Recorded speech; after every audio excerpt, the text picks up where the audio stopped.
Shabbat Tov to everybody. So good morning. The time here now it's 5:30 in the morning. Wow, grabe. Super aga naming nagising today because today is our flight to Tbilisi, Georgia. Kaya ang aga naming gumising guys kasi our flight is 1 o'clock and magta-travel pa kami ng more than an hour papuntang airport. Kaya super aga naming gumising. So for today's vlog guys, ayan, naka-ready na po kaming lahat. Ready na yung aming mga luggages and also ready na rin si Michael, si Gabriel, and nagpipray pala si Gabriel guys before kami aalis. Nagpipray siya for a safe travel namin. Of course, kailangan namin yun. And ayan, super napakagaling na batang ito kasi magaling yan sa prayer.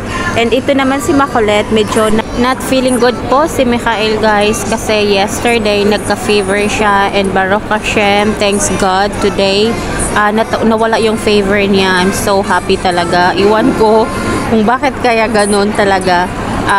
The last time is na-cancel din yung hindi natuloy yung aming flight last week, so na-move siya this week itong Sunday, but naglagnat naman si Michael yesterday, but thanks God today magaling na si Michael. And now we are ready to fly now. We're ready for our vacations. And ayan, so thank you guys for watching our video.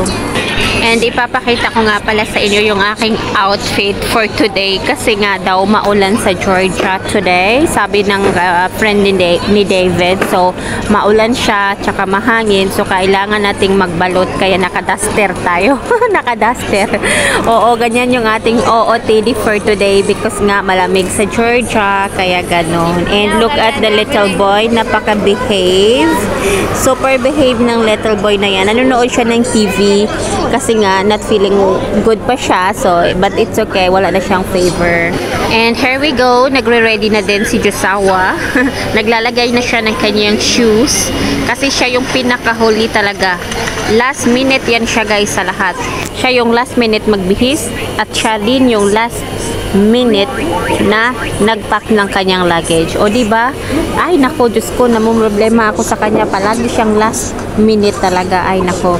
But anyway, at least now we are all ready. Kaming tatlo ay ready na. Siya na lang yung hindi pa. Hinayaan ko lang yan siya guys kasi alam nyo na. So, kailangan talagang ganon.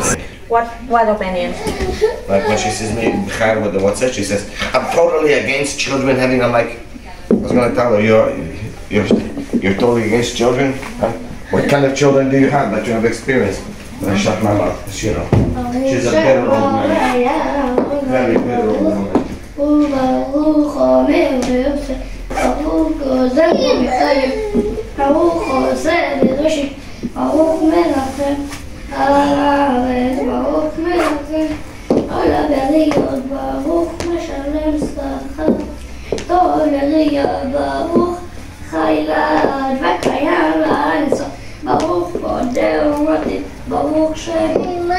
So that's for our outfit for today because malamig nga daw doon sa Georgia today, sabi nung aming friend ni David.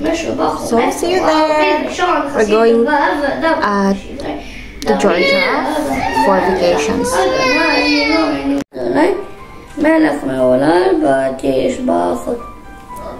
Amen.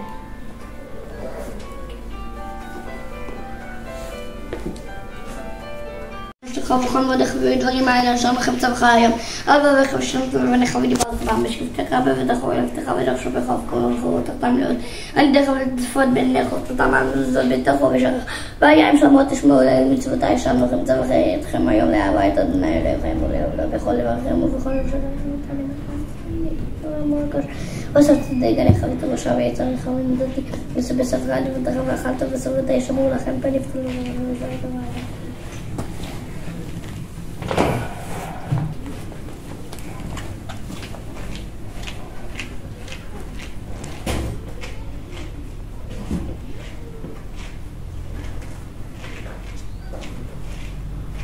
And now guys, ipapakita ko sa inyo kung paano ako maglagay ng aking hair cover. Very simple lang siya guys. Itatali ko lang yan sa likod.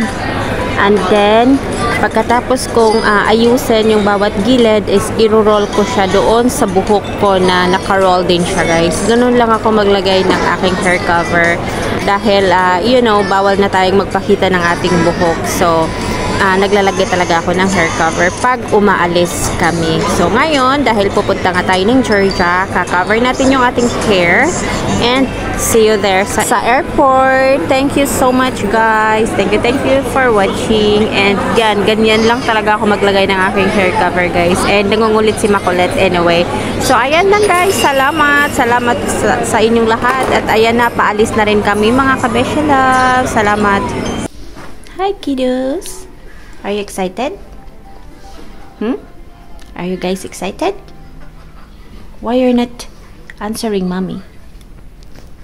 So they're busy watching TV, and I know they're very, very excited because today is their first time to ride a plane.